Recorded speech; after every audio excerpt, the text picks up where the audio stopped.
भी होते हैं ना जो अपने आप को सूडो अल्फा मेल्स जो होते हैं ये बड़ा बोलते हैं। Shahrukh Khan is a very bad guy. कितना बोलता है लड़की के पीछे भागना चाहिए, तुम लड़की को इंपॉर्टेंस मत दो, लड़की सोचेगी तुम उस पर ध्यान क्यों नहीं दे रहे हो, फिर तुम्हारे पीछे पीछे भागेगी। यू नो कितना सिंप बनाया उसने लोगों को, कितना निब्बा बनाया, कितना निब्बी बनाया उसने लोगों को। मैंने कहा ठीक है, संजय दत्त के ऊपर कुछ बोलोगे? उसकी तो 310 गर्लफ्रेंड्स थी। और शाहरुख खान इतना घटिया है और तुमको बेकार लगता है तो बॉलीवुड का वो किंग क्यों है और इतनी फिल्में उसकी चलती क्यों हैं? नहीं, पहले का ज़माना चलो ठीक था, अर्ली 2000s में सब बच्चे थे। पठान और जवान ब्लॉकबस्टर कैसे हुई? पठान में तो इंडियन आईएसआई को के साथ रॉ काम कर रही थी, उसमें तो ऐसा कुछ नहीं था। हाँ, लेकिन जब धुरंधर हिट हुई तब हमें लगा कि पठान घटिया पिक्चर थी। वो अलग बात है कि पठान भी ब्लॉकबस्टर हम एज ऑडियंस हमने करवा दी, और जवान भी। अब बहुत सारे लोग कह सकते हैं अरे नहीं नहीं आप गलत कह रहे हैं। क्या गलत कह रहे हैं? ठीक है, घटिया है तो उसकी फिल्में कैसे हिट हो जाती हैं, चल कैसे जाती है, ब्लॉकबस्टर क्यों हो जाती है फिल्में उसकी? Majority people are stupid, that's why they idealise him. Okay then why we go and see his films? ज़्यादातर जो लोग ज्ञान देते हैं ना फालतू का कि ये एक्टर बकवास है, एंटरटेनमेंट इंडस्ट्री बकवास है, वो सिर्फ तब देते हैं जब फिल्म उतर चुकी है थिएटर से, ओटीटी पे भी चली गई है और ब्लॉकबस्टर हो चुकी है, और ओटीटी पे भी ब्लॉकबस्टर हो चुकी है। लिखा आता है नेटफ्लिक्स पे ट्रेंडिंग नंबर 1 टुडे। और फ्रैंकली स्पीकिंग, अगर तुमको ये सब बकवास लगता है तो अपने दिल से पे एक बार हाथ रख के पूछो, तुमको क्या कबीर सिंह मूवी अच्छी लगी थी? उसमें जो कैरेक्टर था तुमको अच्छा लगा था? एनिमल मूवी तुमको अच्छी लगी थी? मुझे तो नहीं लगती, तो क्या मतलब मैं अल्फ़ा नहीं हूँ? ये सब बेकार की बातें होती हैं।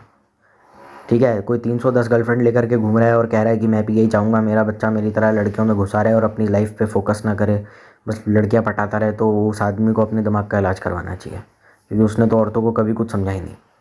पर उसके ऊपर ये सारे अल्फ़ा मेल के जो जितने भी सूडो अल्फ़ा मेल्स हैं सब चुप रहेंगे। उसकी बायोग्राफी भी देखने जाएंगे और उसको भी ब्लॉकबस्टर करवा देंगे। और बार बार एक ही जुमला होता है, very good actor Ranveer Kapoor is. मैंने कहा he is a good actor, हमने मान लिया, लेकिन उससे जो संजय दत्त ने करा अपनी लाइफ में उसको हम जस्टिफाई नहीं कर सकते। पर वो बोलने की इनकी हैसियत भी नहीं है।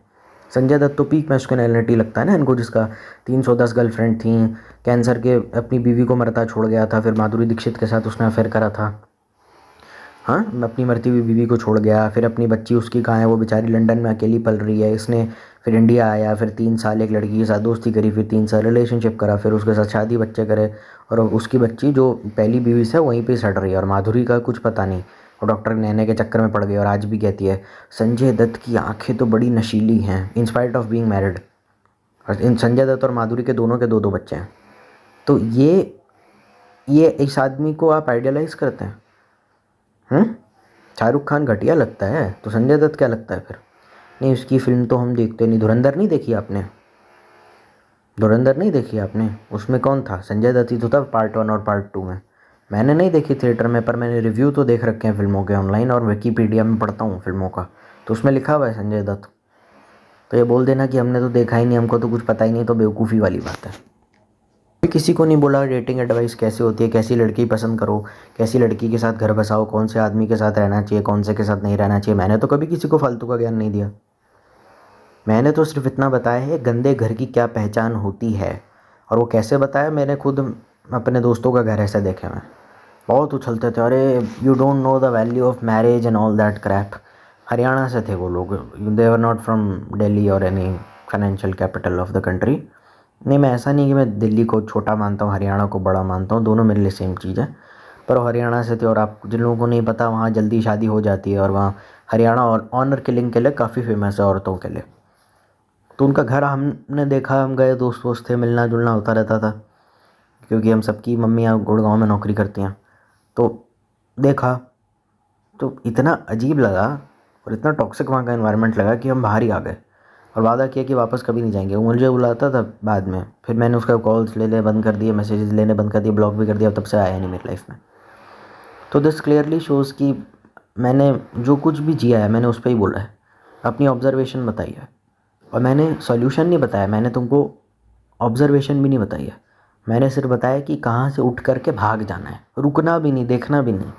भले उस कमरे में तुम्हारे खुद के माँ बाप क्यों ना हो, भले वो तुम्हें निकम्मा नालायक माथे पे कलंक जितना मर्जी गाली दे दें, उठ के बस भाग जाना है उस कमरे से। मैंने तुमको बस वो बताया, जहाँ पे आपकी हर कमी, आपकी हर खूबी एकदम मतलब कुछ भी नहीं है। नार्सिसिस्ट लोग जहाँ रहते हैं, आपकी हर जगह आपकी कमी निकालते हैं, आप कुछ भी अच्छा बोल दो, कहते हैं हाँ बेटा ठीक है, लेकिन लेकिन लेकिन लेकिन लेकिन लेकिन लेकिन ये सही नहीं है, लेकिन वो सही नहीं है, अरे थोड़ा इमोशनल भी हो जाए, इमोशनल हो गया बेटा, थोड़ा प्रैक्टिकल भी सोचो। आपका खोपड़ा खा रहे हैं, आपके करियर वगैरह में घुस रहे हैं, तहकीकात वगैरह कर रहे हैं, और घर की औरतें बेवकूफ़ों की तरह खड़ी हुई हैं और कहते हैं भैया चाय पी लो, भैया हलवा खा लो, उनको और कुछ नहीं आता है। तो ऐसा, और लड़की ज़रूरत से ज़्यादा शर्मा शुरमू रही है, वो कुछ बात करना उसको सही से आता नहीं है, तो ये घर होते हैं बेकार होते हैं। ये लड़का भी सेम गोज़ फॉर लड़का एज वेल। तो ये घर एकदम बेकार होते हैं, तो इनमें जाने का कोई मतलब नहीं है। मैंने तो सॉल्यूशन या ऑब्जर्वेशन नहीं बताया, मैंने बोला कहाँ से उठ के भागना है। और मैंने कभी नहीं बोला कि तेरे को कैसा आदमी डेट करना चाहिए, तेरे को कैसी औरत डेट करनी चाहिए। फ्रेंकली स्पीकिंग, तेरे को जैसे जिसके साथ रहना है, जिसके साथ नहीं रहना नहीं रहे, क्योंकि सबकी ज़िंदगी अलग होती है। कोई आदमी हो जिसको पूरी दुनिया चूना लगाती हो, दुनिया उसको लूटती हो, क्या ज़रूरत है उसको एक कम पढ़ी लिखी सुंदर सी लड़की ठरक के अलावा निब्बी से शादी करने के लिए? बिकॉज निब्बी के पास जो वार्मथ और लव होता है वो शायद एक प्रैक्टिकल औरत उसको ना दे। फायर को बैलेंस करने के लिए वाटर भी चाहिए, और वाटर को बैलेंस, ठीक है, वाटर भी चाहिए होता है।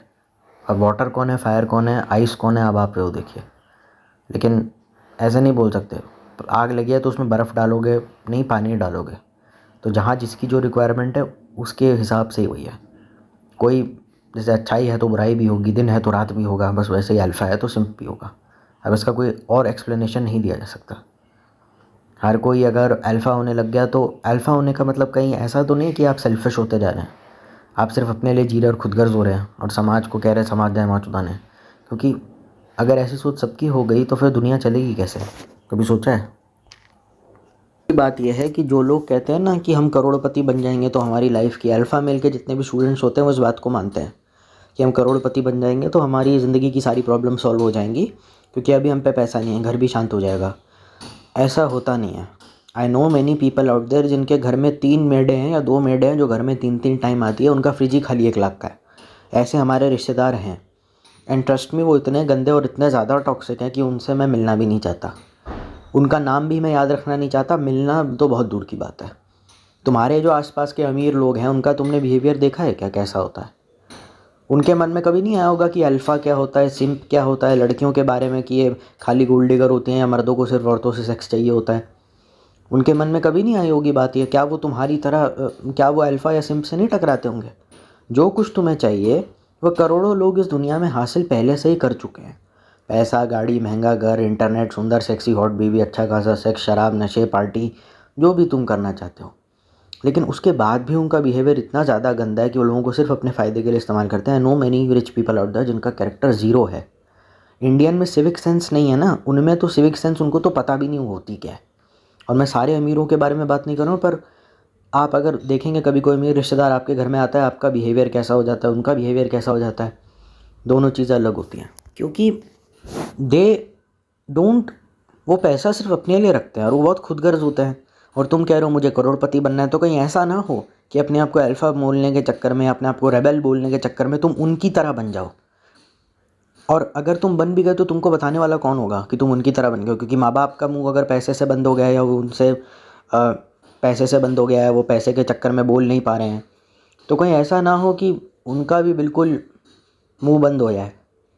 तुमको कोई बताने वाला है कि तुम कितने पानी में हो, पैसे कमाने के बाद तुम्हारा कैरेक्टर कितना ख़राब हो गया? तुम जो करोगे सही गलत अपनी समझ से करोगे।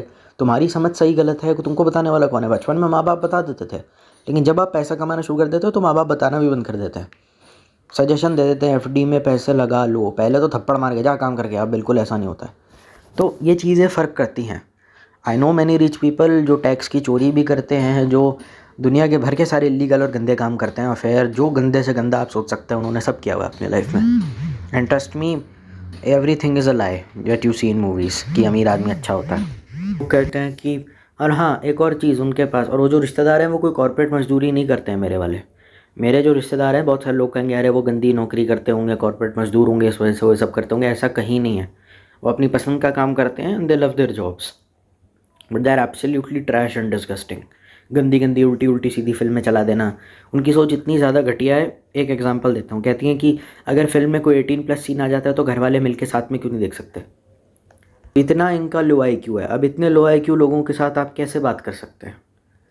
और ये बड़ी बड़ी पोजीशंस पे बैठे हुए हैं कॉर्पोरेट्स पे। ऐसा नहीं है कि कॉर्पोरेट वाले सारे गंदे होते हैं, कुछ उसमें से कॉर्पोरेट्स में भी हैं, कुछ सीईओज भी हैं मेरे रिश्तेदारों में से, कुछ जो हैं सेल्फ मेड भी हैं जो अपना काम करते हैं और अपनी पसंद का करते हैं। हर तरीके के लोग हैं। एक है जो कॉर्पोरेट में काफ़ी ऊंची लैडर पे है, हस्बैंड है कॉर्पोरेट में और वाइफ का खुद का बिजनेस है। तो एक बिजनेसमैन भी है, they don't have any character. ये भी आजकल चल गया है कि सीईओ होगा तो दिल का बहुत अच्छा होगा, फाउंडर एंड सीईओ स्टार्टअप का होगा, वैसे कॉर्पोरेट में होगा तो एक नंबर का मादर चौथ होगा। So basically is abusing entire India. समस्या वो नहीं है, समस्या वो है जब आदमी मानने लग जाता है कि ये कंपनी मेरी वजह से चल रही है, मैं इस कंपनी को चला रहा हूँ, कंपनी की वजह से मैं चल रहा हूँ, वो उस बात को छोड़ के दूसरी बात मान लेता है, एम्प्लॉयज़ मेरी वजह से चल रहे हैं। बस यही दो लाइन थिन लाइन का फ़र्क होता है। अगर उस चीज़ को भी मैं इग्नोर कर दूँ कि चल ठीक है कुछ बात रही होगी जिस वजह से ये आदमी बन गया होगा, तो मैं उन रिश्तेदारों का नाम भी नहीं याद रखना चाहता, ना मैं उन्हें याद रखना चाहता हूँ, ना मैं उनसे मिलना चाहता हूँ, ना मैं उनके कॉल्स टेक्स्ट मैसेजेस का भी रिप्लाई देना चाहता हूँ। पर मुझे ज़बरदस्ती जाना पड़ता है। और वहाँ पे जाते भी हैं तो महंगी वाली गाड़ी में लेके जाते हैं, पता नहीं क्यों। पिताजी ने मेरे ब्रेज़ा ले रखी है तो उसमें सब ठूस और जाओ, नॉर्मल गाड़ी में जा नहीं सकते। और ट्रैफिक जैम जब होता है तो मुझे गुस्सा आता है कि क्यों ज़बरदस्ती, नॉर्मल ऑल्टो है उसमें क्यों नहीं लेके जाते, दो गाड़ियाँ पे। मैं शो ऑफ़ नहीं कर रहा, पर चलो जो सच है तो है। तो मैं बोलता हूँ कि यार क्या ज़रूरत है ये सब करने की, पर उसका जवाब कोई नहीं दे पाता। उनके सामने शो ऑफ़ भी तो करना है, हम भी कुछ करें। तो ये बात है, उनको मैं याद भी नहीं रखना चाहता। उनका घर में, मेरे घर में आना, मेरा उनके घर में जाना, ये तो बहुत दूर की बात है। और मैं उनसे मिलता भी नहीं। मैं हेलो फलाना ढिमकाना जो भी उनका नाम है, जो भी मेरे लगता है बोल के अपने कमरे में आ जाता हूँ और सो जाता हूँ। अब मेरे माँ बाप मुझे जितना मर्जी गाली देते रहे, बाहर आओ, इन्वॉल्व हो, कुछ सीखो, दुनिया के बारे में तजुर्बा मिलेगा, वो बकवास है और उसका कोई फ़ायदा नहीं है। तजुर्बा नहीं मिलता है, सिर्फ नफ़रत उठती है दुनिया से कि क्या बकवास है, क्या गंद है। और जो लोग कहते हैं सबका क्या सबूत है, स्टैटिस्टिक्स पढ़ लीजिए, दुनिया में कितने मेंटल हेल्थ के रोगी हैं और सबसे ज़्यादा डिप्रेशन अमेरिका में क्यों है। तुमको विकास चाहिए ना, क्वालिटी ऑफ लाइफ चाहिए ना, अमेरिका में तो हर एक आदमी के पास है, विदेशों में कहाँ से होगा। ऑक्सफोर्ड है, स्टैनफोर्ड है, हार्वर्ड है, इतने अच्छे अच्छे कॉलेजेस हैं वहाँ पे। बहुत सारे लोग कहेंगे अमेरिका की दुर्दशा देखिएगा, कितना हार्ड लाइफ है वहाँ पे, कितना महंगाई है। तो क्यों जाते हो साले वहाँ पे तुम स्टूडेंट बन के। कोई एलिगेशन लगाओ ना तो जवाब दो, क्यों ये भाग भाग के कनाडा, इंडिया, अमेरिका जाते हैं। इंडिया में जॉब नहीं मिल रही, वाह, मतलब इंडिया की लाइफ तो बहुत, अमेरिका की लाइफ तो बहुत ज़्यादा आसान होगी ना एज़ कम्पेयर टू जॉब। सवाल यही है कि आप ऑफिस या कॉलेज के लिए अमेरिका जा रहे हैं ना, तो लाइफस्टाइल आपका 10,000 गुना ज़्यादा मुश्किल भी तो अमेरिका कर देता है। महंगाई भी तो वहाँ ज़्यादा होती है, उसके बारे में $2,500 आपकी मेड ले जाती है, $2,000 की ग्रोसरीज आती हैं कुछ जगहों पे। तो इसमें ये सब बेकार की अनपढ़ों वाली उल जलूल डिबेट्स हैं जिनका कोई अंत नहीं है। ठीक है, मतलब वो इतने बेशरम लोग हैं, उनके घर में नौकर आता है तो टूटे हुए स्टील के गिलास में उसको पानी देते हैं, और जब खुद साले बैठ के डाइनिंग टेबल पे, दो डाइनिंग टेबल पे बैठ के ग्लास में खाना, ग्लास के प्लेट्स में, प्रीमियम क्वालिटी के ग्लास में खाना खाते हैं। एंड कितने बेशरम है कि पानी तक नहीं पूछते, जब तक आप मांगोगे नहीं तो साले पानी भी नहीं देंगे। और अगर ऐसा आदमी है किसी के डेथ या फ्यूनरल पे आ जाए तो फिर जो कचरा फैलेगा वो तो भूल ही जाओ। पैदाइश, शादी और मौत, इन तीनों के बीच में अगर ऐसे आदमी आ जाए, खुद ही सोच कर देख लीजिए कितना गंदा होगा। वैसे कुछ नहीं है, इस पर बचता भी कुछ नहीं होगा, क्योंकि क्वालिटी ऑफ लाइफ के चक्कर में देर आर मैनी पीपल जो सिर्फ बाहर से अमीर है पर पैसा मंथ एंड में ज़ीरो उनकी सेविंग्स हो जाती है। गरीबी का मेन रीज़न यही है, क्योंकि मंथ एंड में कुछ बचता ही नहीं है। इतनी ईएमआई है, इतना ज़्यादा लोन है, इतना ज़्यादा फालतू का सामान भरा हुआ है, साइड इनकम कोई है नहीं, है ना। बहुत सारे लोग तो मैंने ऐसे भी देखे, मैं भी ऐसे बहुत सारे लोग दिखा दूंगा जो 15-20 हज़ार की नौकरी, 9,000 रुपये महीने की नौकरी, 30,000 से, and they are living happily because they don't desire anything specific. उनका है बस राशन आ जाए और इंटरनेट के हम लोग पैसे दे दें या बिजली पानी के बिल वगैरह हम जमा करा दें, उससे ज़्यादा उनकी कोई ख्वाहिश भी नहीं है। ये अनरियलिस्टिक डिमांड्स जो आप लेकर के बैठे हैं कि हम ये कर लेंगे, हम वो कर लेंगे, वो पूरा 10 में से मुश्किल से 1 लोगों की होगी। स्कूल के दिनों में हम भी बोल लेते थे कि हमको करोड़पति बनना है, कितने बने उनमें से एक्चुअली किसी को पता है क्या? आपको अपनी क्लास का पता है कितने स्कूल में आप पढ़ते थे, कॉलेज में पढ़ते थे, पूरे कॉलेज में से कितने इतने लोग हैं स्कूल में से, ऑफिस में जो करोड़पति हैं? आप जवाब नहीं दे पाओगे। ज़्यादा करोड़पति बनना, ज़्यादा कार्बन एमिशंस करना, मतलब ज़्यादा एनवायरनमेंट को डैमेज करना। अभी इस पे 2 आर्ग्यूमेंट आ जाते हैं कि पैसा है तो दिखाएंगे ही ना। दिखाना नहीं है, पैसे से सही चीज़ें लेकर के आनी है, और वो चीज़ महंगी हो अगर तो उसको लाना चाहिए। तो शो ऑफ ही हो गया ना। कैसे शो ऑफ है? ढंग का पंखा लगवाना शो ऑफ होता है घर में? आप हाई क्वालिटी का फ़ैन लगा दीजिए, अच्छा सीडी, अच्छे डीवीडी प्लेयर ले आइए, अच्छा इंटरनेट लगा दीजिए, आप अच्छा टीवी लगा लीजिए, अच्छे दरवाजे आप लगा लीजिए, अच्छा पर्दा लगा लीजिए, पर्दे में लगने वाली रॉड होती है, पेंटिंग्स होती हैं, ट्यूबलाइट होती हैं, इसमें शो ऑफ होता है? ट्यूबलाइट खरीदने में कौन सा शो ऑफ होता है, बताना ज़रा। अच्छा बेड खरीदना ज़रूरी नहीं है, मतलब गंदे बेड पे सोना है, खटिया बिछा के सोना है, ढंग की टाइलें लगवा दी, दीवार पे अच्छा पेंट हो गया, ढंग का जनरेटर, जो भी बोलते हैं उसको, इन्वर्टर जनरेटर वो ले आया आप, ढंग की अलार्म क्लॉक्स आपके घर में हैं, ढंग की इलेक्ट्रॉनिक्स आपके पास हैं, समझ रहे हो, अच्छा टेलीफोन है, मतलब phone, telephone, cellphone, smartphone, iPhone, ये सब हैं, तो इसमें शो ऑफ कहाँ है? नहीं आईफोन है शो ऑफ, अरे भाई उसको आईफोन में अच्छा लगता है चलाना, और दूसरा दिक्कत है आईफोन में उसका हाथ बैठा हुआ है, he is comfortable using that iPhone, is not showing off. बिस्तर की बेडशीट आपकी अच्छी क्वालिटी की है तो उसमें शो ऑफ कहाँ पे है? लाइट्स अच्छी लगी हुई है, इसमें शो ऑफ कहाँ पे है? किचन वेयर आपके पास अच्छा है, आपके पास अच्छे किचन गैजेट्स है, इसमें शो ऑफ क्या है? ओ माय गॉड, तुमने देखा शालू जी का जो चाकू है ना, अरे इतना महंगा है मालूम है? Oh my God I am so jealous. कौन सा ऐसा आदमी है जो किचन में पड़े हुए चाकू देख के जेलस हो रहा है? सिंक देख के जेलस हो रहा है, बर्तन देख के जेलस हो रहा है, बर्तन देख के, सिंक देख के, क्लब कप, पून स्पून और प्लेट, ये सब चीज़ें देख के जेलस कौन हुआ है आज तक? ढंग का शावर आप लगवा रहे हैं, शावर आप लगवा सकते हैं, वेस्टर्न कमोड आप अच्छा लगवा सकते हैं, बाथरूम में कैबिनेट अच्छा लगवा सकते हैं, बिस्तर आप अच्छे लगवा सकते हैं, तो इसमें जेलस और इनसिक्योरिटी वाली कौन सी और शो ऑफ वाली कौन सी चीज़ है? ओ माय गॉड, देखा सलूजा आंटी 80,000 के टॉयलेट में हकती है, हम 1 लाख वाले में हकते हैं। When was the last time you heard these things? अच्छा गीज़र आप लगवा सकते हैं बाथरूम में, रॉड की ज़रूरत नहीं पड़ेगी, अच्छा एलपीजी कनेक्शन है, अच्छा गैस स्टोव है, सिलेंडर की भी ज़रूरत कभी कभार नहीं पड़ती, बहुत सारे लोग वैसे ही कनेक्शन करा देते हैं, कुछ आईपीएल नहीं, कुछ एक कंपनी है गैस की, वो रीडिंग लेने आता है, तो उसमें गलत क्या है? इसमें शो ऑफ कहाँ है? ऐसी गाड़ी आप ले सकते हो जो सस्ती मजबूत टिकाऊ माल हो, हाँ कोई ऐसी चीज़ है जो शो ऑफ की कैटेगरी में आती है तो उसको सस्ता मजबूत टिकाऊ माल से रिप्लेस किया जा सकता है। नहीं शो ऑफ के लिए आईफोन ले आना तो ज़िंदगी भर आईफोन चलाता रहेगा क्या? फ़ोन अमीर है तो बदलते हैं लोग, ज़्यादा फ़ोन रखते हैं, तो इसमें क्या है? इसमें आप अच्छा आफ्टर शेव लोशन रख सकते हैं, पेन पेपर आप अच्छे रख सकते हैं, अच्छा लैपटॉप आपके घर में है, तो इसमें शो ऑफ क्या है? ये तो अच्छी चीज़ है, क्योंकि अगर कोई तुम 20 रुपए की चीज़ लो और वो पल 2 4 5 दिन भी ना चले, और वैसे ही तुमको 5 चीज़ें रखनी पड़े, तो 20 × 5 कितना हुआ? 100 रुपये। या तुम 100 रुपये की चीज़ लो पूरे साल भर चले, तुमको क्या ज़्यादा बेनिफिशियल है? अब आप 100 रुपये डायरेक्ट खर्च करेंगे तो लोग कहेंगे साला शो ऑफ कर रहे हैं, पर वो 100 रुपये की चीज़ लंबा चलेगी। सस्ता मजबूत टिकाऊ माल चाहिए, लेकिन महंगा मजबूत टिकाऊ माल दोनों के बीच में बैलेंस क्रिएट करना पड़ता है, क्योंकि सस्ता माल अगर आप लेके आ जाओगे जो जैसे तैसे काम चल जाता है तो बार बार वो ख़राब होता रहेगा, तो जितना महंगे माल पे एक बार में आपने खर्च नहीं करा, सस्ते माल पे आप 10 बार और खर्च करोगे वो सेम पैसा, और सामान रिप्लेस करोगे, उसकी रिपेयरिंग हो गया, रिप्लेसिंग में हो जाएगा, तो बेहतर ये नहीं कि सीधा ही आप डायरेक्टली महंगा माल खरीद लो जो लंबा चले, और सस्ता माल भी लंबा चले। मैंने सस्ता मजबूत टिकाऊ और महंगा मजबूत टिकाऊ दोनों में बैलेंस क्रिएट करने को कहा है। There is nothing such as show off. अगर आप एक ख़राब टीवी लेते हो जो 10 बार ख़राब होता है, तो उससे बेहतर ये नहीं है कि आप एक बार में ढंग का महंगा टीवी रख के उसको 10 12 साल चलाएं। तो इसमें कौन सा शो ऑफ आ गया भाई? मैं तो अपने रिश्तेदारों के कभी गांड नहीं चलाता, ये देखो 14 इंच का टीवी है, ये है वो है। टीवी तो महंगे से महंगा बहुत सारे लोग ले आते हैं, मेरे घर में छोटा टीवी है, और मेरे से जो ख़राब फाइनेंशियल कंडीशन वाले हैं रिश्तेदार हैं उनका बड़ा टीवी है, और मेरे से भी ज़्यादा बहुत बड़ा टीवी है, 40 45 इंच का टीवी है, मेरा कम है। तो उसका मतलब ये थोड़ी वो शो ऑफ कर रहे हैं, क्योंकि उन्हें पता है किस चीज़ पे कितना कहाँ तक पैसा खर्च करना ज़रूरी है, जो जनजी को कभी समझ में नहीं आएगा। ये 5,000 रुपये की क्लब में एंट्री करा देंगे, 15,000 का बिल दे देंगे खाने का, फाइन डाइनिंग में जाएंगे, क्या ज़रूरत है वहाँ जाने की? वहाँ भी तो शो ऑफ कर रहा है आदमी। क्यों सब्ज़ी मंडी पे जाना है? मैं जैसे ही आर्ग्यूमेंट रेस करूँगा ना, सारे जनजी वाले खड़े हो जाएंगे, अरे भाई कौन फालतू खाने पे कौन इतनी फालतू पैसे खर्च करे। तो वही तो मैं कहना चाह रहा हूँ, सब्ज़ी मंडी पे अगर खाना मिल रहा है आपको ठीक से, तो क्या ज़रूरत है आपको डिपार्टमेंटल स्टोर्स में जा कर के या सेलिब्रिटी वाली जगह पे जहाँ पे 2,000 रुपये की एक मुट्ठी भर स्ट्रॉबेरीज़ मिलती हैं, वहाँ कौन जाएगा? हाँ डिपार्टमेंटल स्टोर्स है, बिग बाज़ार है, रिलायंस है, वहाँ जाके आपको शॉपिंग एक आध बार करनी पड़ जाती है, आदमी को समझ में आ जाता है। सब्ज़ी मंडी पे अगर सामान नहीं मिलता है घर का राशन वगैरह लेने के लिए, और किराने की दुकान तो सब जगह होती है, तो वहाँ क्यों जाते हो आप? जब ज़रूरत होती है तो रिलायंस भी चले जाएंगे, जब ज़रूरत होगी तो किराने की दुकान से सामान भी ले लेंगे, सब्ज़ी मंडी से भी ले लेंगे, रिलायंस के मेगा मार्ट से भी ले लेंगे। अब मैं रिलायंस का प्रमोशन नहीं कर रहा हूँ, मतलब मेरी फैमिली रिलायंस जाती है इसलिए बोला है मैंने, ऐसा कुछ नहीं है। तो ये चीज़ कभी समझ में नहीं आएगी। तो इतना छोटा दिल है, जिस आदमी का दिल इतना काला है कि नौकरों तो कुछ चाय पानी भी नहीं पूछता, वो क्या ज़िंदगी में आगे बढ़ेगा? और ये वजह उनका बिजनेस ठप है, लॉस में जा रहा है, ठीक है। और फ़ायदा कुछ नहीं है 1 लाख रुपए महीने का कमाने का, अगर आपका सब कुछ ही आपकी बीमारी दवाई पे जा रहा है, eventually you are getting mentally सिक।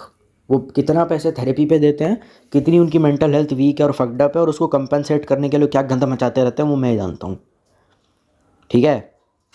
अच्छा लगेगा 45 55 की औरत कोई जिगोलो लेके घूम रही है जिसके बच्चे, और जिगोलो की उम्र उतनी है जिसके उसके बच्चे हैं, कि और मैं सेक्स करती हूँ और वो सेक्स कर रही है, जिगोलो के साथ सेक्स कर रहा है या कर रही है, और उसका हस्बैंड भाई बगल में बैठ के देख रहा है कि I know he goes out with many people, many man and women any फक्स बट या। तो मैं उससे बात करने की जगह मैं इसकी पास्ट लाइफ रिग्रेशन करवाने आऊँ 30,000 की। जब पैसा बहुत फालतू आ जाता है ना, तो फालतू जगह आदमी उड़ाने भी लग जाता है। ऐसा नहीं है कि वो घर खरीद लेगा या खरीद लेगा। हाँ, वो घर खरीदना है तो उसके लिए तो फिर बहाने किए जा सकते हैं। पैसा सब पे है और ज़्यादातर ब्लैक है, वरना क्या ज़रूरत है। 7-7 लाख रुपए की गड्डी किसी इंसान थैले में पॉलीथीन में क्यों लेके जा रहा है? कोई कभी पूछा? वो नहीं पूछेगा। हाँ, बिज़नेस सीखना है पापा, मेरे को बिज़नेस सीखना है। मैंने कहा ठीक है सीख लो। पर पापा जब कैश लेने जाते हैं तो काला पॉलीथीन वो बांध के क्यों ले जाते हैं? इसके बारे में कुछ बोलेंगे आप? पापा काला पॉलीथीन में क्यों लेके जाते हैं? और गड्डी है उसमें नोटों की, जाहिर सी बात है पॉलीथीन में, और काला पॉलीथीन जानबूझ के लेके जाते हैं ताकि, क्योंकि ट्रांसपेरेंट दिख जाता है। तो जाहिर सी बात है ना, ब्लैक का पैसा आ रहा है, और ये ब्लैक का पैसा आपकी शादी में खर्च होगा, आपकी बहन की शादी में खर्च होगा। तब बोल के दिखा देना क्या होता है। अरे नहीं नहीं चलता है, ऐसे ही करके तो देश बर्बाद होता है, चलता है बोल के। हमारे घर वालों ने फाइनेंशियल, इतनी बार हुआ मेरे घर की 3-3 4-4 महीने सैलरी नहीं है, मेरे पिताजी ने पूरी ईमानदारी से टैक्स भरा है, सेविंग और इन्वेस्टमेंट्स भी करी हैं। तो हमारा कैरेक्टर साफ है, और इसमें हक घमंड होना चाहिए। इस बात का घमंड होना चाहिए कि हमारे परिवार ने कभी हमें कुछ गलत नहीं करा, हमेशा लीगल काम किए। ये गर्व की बात है। भावनाओं से घर नहीं चलता। हाँ, तू चला ले घर मेरा। जो लोग कहते हैं मैं पेटीएम रख देता हूँ, मेरा टारगेट है 25,000 रुपये मेरे को दीजिए। इस कमेंट सेक्शन में मैं टारगेट देता हूँ 25,000 रुपये मेरे को पेटीएम करो। सब मिलकर नहीं, एक आदमी मिलकर नहीं, सब लोग मिलकर। देखता हूँ आधे भी पूरे नहीं कर पाएंगे। हाँ, वो अलग बात है, किसी फेवरेट यूट्यूबर कोई लाइव स्ट्रीम कर रहा होगा ना, यहाँ पे Sahil donated 20 rupees, Mayank donated 10 rupees, सब साले शुरू हो जाएंगे। ज़्यादा से ज़्यादा 500-1000 रुपये कर देंगे। 25,000 चाहिए दे, एक रुपया नहीं दिया जाएगा तुमसे। मेरे घर मुझे नहीं चलाना, घर मेरा, पैसे मुझे नहीं चाहिए, बेकार बात। इन रहा पर अमीर चल के अमीर होते गए हैं, उन पे तुम चलोगे तो तुम में और उनमें कोई फ़र्क नहीं रहेगा। तुम भी वे टॉक्सिक रिश्तेदार बन जाओगे जो लोगों को बुली करते हैं, हरास करते हैं। तो ये चीज़ें उतना मैटर नहीं करती। माइंड का प्योर होना बहुत ज़रूरी है, उस पर तुमने ध्यान नहीं दिया। वाई जेन जी सो डेस्परेट, वाई जेन जी सो ईगोइस्टिक, वाई जेन जी सो मतलब डिस्ट्रक्टिव, वाई जेन जी डायरेक्शनलेस। इसके बारे में कुछ कहना चाहेंगे आप? लड़कियां गंदी होती हैं, लड़के गंदे होते हैं, उस पर तो हम बाद में आएंगे। पहले जेनजी ऐसी है क्यों, ये तो बताओ। जेनजी के साथ ही सारी प्रॉब्लम क्यों है? हमारे मम्मी पापा जेन एक्स वाले सब ठीक हैं, तो उसमें ये जेनजी के साथ इतनी प्रॉब्लम्स क्यों आ रही हैं? क्योंकि हमारी ट्रांजिशन फेज़ है। हम पूरी तरीके से ट्रेडिशनल भी नहीं है, पूरी तरीके से मॉडर्न भी नहीं, हम बीच में हैं। तो जब हम दादा दादी बनेंगे तब मॉडर्न जनरेशन आएगी, जब हम माँ बाप बनेंगे तब आएंगी। जब हम दादा दादी बनेंगे जब हम परदादा बनेंगे, क्योंकि ट्रेडिशनल और मॉडर्न वैल्यूज़ दोनों हमारी बच्चों में या ट्रांसफ़र होती रहेंगी। उनके बच्चों में भी होंगी, लेकिन कम होती चली जाएंगी, क्योंकि जितना स्ट्रिक्ट बाप था उतना बच्चा नहीं होता, तो धीरे धीरे वो चीज़ रिड्यूस होती रहती है। तो ये बात है।